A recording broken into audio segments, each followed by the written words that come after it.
माड़ी and magic के तीसरे एपिसोड में आप सभी का स्वागत है। मैं हूँ हितेश यामिनी और आज हम बात करेंगे एनर्जीज के बारे में और ब्लैक मैजिक के बारे में। एनर्जीज बचपन से हम पढ़ते आ रहे हैं। It can not be created nor can it be destroyed, it only changes it's forms. ये बात साइंस की है और यही स्पिरिचुअलिटी में भी लागू होती है। ऊर्जा ना तो दैवी है ना तो शैतानी। आप ऊर्जा को जिस तरह चाहें उस तरह उसको इस्तेमाल कर सकते हैं। एक चाकू को एक शेफ इस्तेमाल करता है बेहद अच्छी रेसिपीज बनाने के लिए। एक सर्जन इस्तेमाल करता है जिंदगी को बचाने के लिए या फिर इस दुनिया में जिंदगी को लेके आने के लिए। एक हत्यारा या आतंकवादी उसी चाकू को इस्तेमाल करता है किसी को कष्ट पहुंचाने के लिए या किसी की जिंदगी को हर लेने के लिए।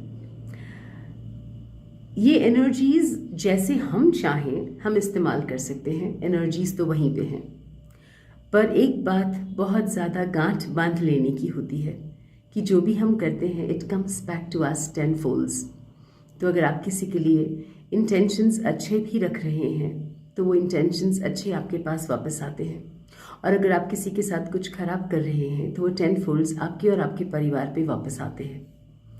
ये ध्यान रखते हुए आप इन एनर्जीज के साथ खेलना चालू कर सकते हैं। ये आपके ऊपर है कि आप क्या चाहते हैं, पावर चाहते हैं कि प्यार चाहते हैं।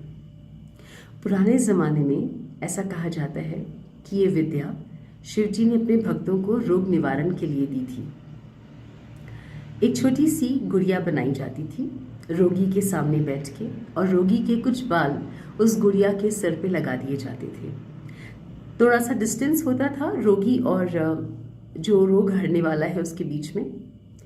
सकारात्मक ऊर्जा दी जाती थी और उसमें प्राण फूके जाते थे उसका नाम के साथ, रोगी के नाम के साथ। और जहाँ पे दर्द था रोगी को या जहाँ पे भी पीड़ा होती थी, एग्जैक्ट उस जगह पे गुड़िया को एक सकारात्मक ऊर्जा वाली सुई लगाई जाती थी, जिसे आजकल हम रेकी, एक्यूप्रेशर या एक्यूपंक्चर भी कहते हैं।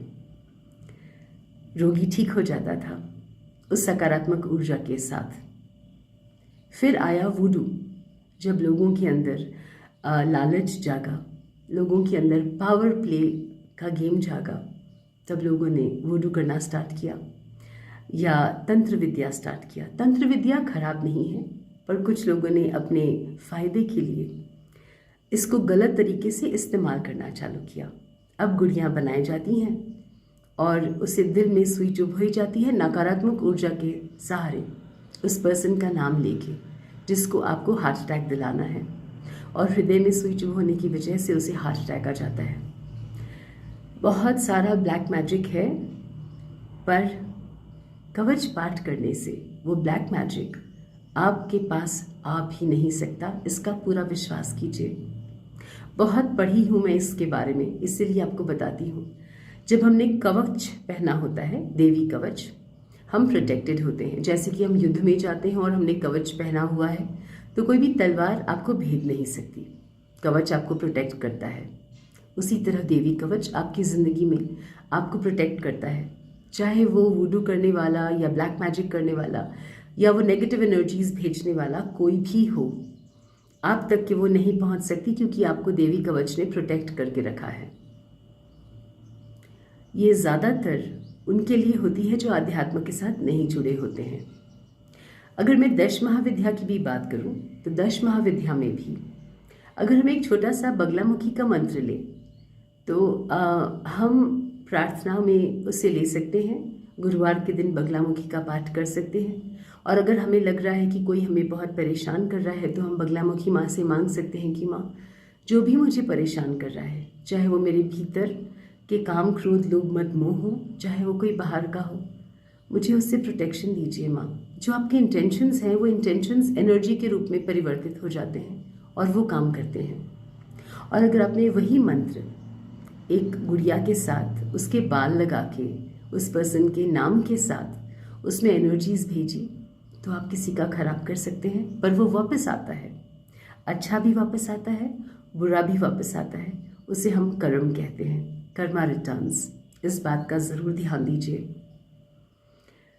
सब जगह सब कुछ है, आपको चुनना है ये चयन आपके हाथ में है कि आप उस एनर्जीज़ को किस तरह से इस्तेमाल कर रहे हैं। तो डरना बिल्कुल भी नहीं है। अपनी हिम्मत के साथ, अपनी डिविनिटी के साथ, अपने अंदर उस देवी शक्ति को जागृत करते हुए बहुत आराम से ज़िंदगी बितानी है। कपूर को घर पे जलाते रहना है, देवी कवच का पाठ करते रहना है। एनर्जीज़ आपके हाथ में है, आप उसे अच्छे से इस्तेमाल कीजिए। Thank you.